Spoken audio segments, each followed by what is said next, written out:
बताइए। तो DU में आप कौन से कॉलेज में पढ़ा थे?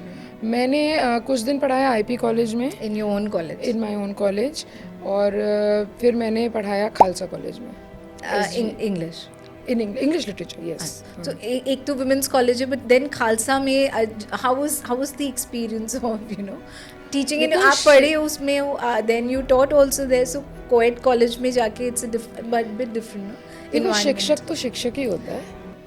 तो नहीं, आप खुद सोचिए, आप उस जमाने को याद करिए, देखो शिक्षक शिक्षक होता है। But we used to have crushes on our teachers. I'm sure you know? somebody might have, but they have not conveyed it to me, so I would not be able to tell you. पर अच्छा था। और हाँ, ये भी है कि Khalsa college is like a lot of what would I say, it's culturally different. It's a bit different, right? तो अच्छा एक्सपोजर था। एक बार किसी ने मुझे आके कहा कि मैम आपने मुझे इंग्लिश में फेल कर, there is a staff room, तो वहाँ पे वो बच्चा अंदर आके, बच्चा तो नहीं है, बड़ा ही था, तो ही केम, मैंने सर आपने मुझे फेल कर दिया, सेकेंड ईयर स्टूडेंट। तो मैंने कहा आपने कुछ लिखा नहीं है इसलिए आपको फेल कर दिया।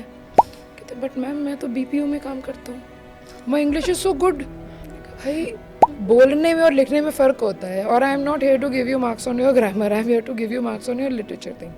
And he looked at me like this कि कैसे टीचर आ गए।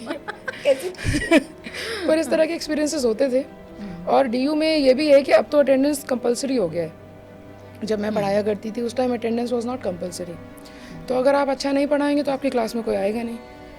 और एक वक्ता के लिए इससे ज़्यादा बेइज्जती की क्या बात हो सकती है कि कोई सुनने ही नहीं आ रहा है। कभी कभी होता है कि एकदम क्लास खाली होती है, टीचर जाती है, बच्चे नहीं होते। लेकिन ऐसा होना नहीं चाहिए। वैसा मेरे साथ कभी नहीं हुआ, इसलिए मैं प्रिपेयर करके जाती थी कि कम से कम कुछ लोग हों। काफ़ी लोग होते थे, तो at least I can say that I had a full house. I'm sure nobody would want to miss your class. Nobody missed my class. I had And a full English, house. I think nobody misses that, because English is something which is very loved by people who. It is good to know.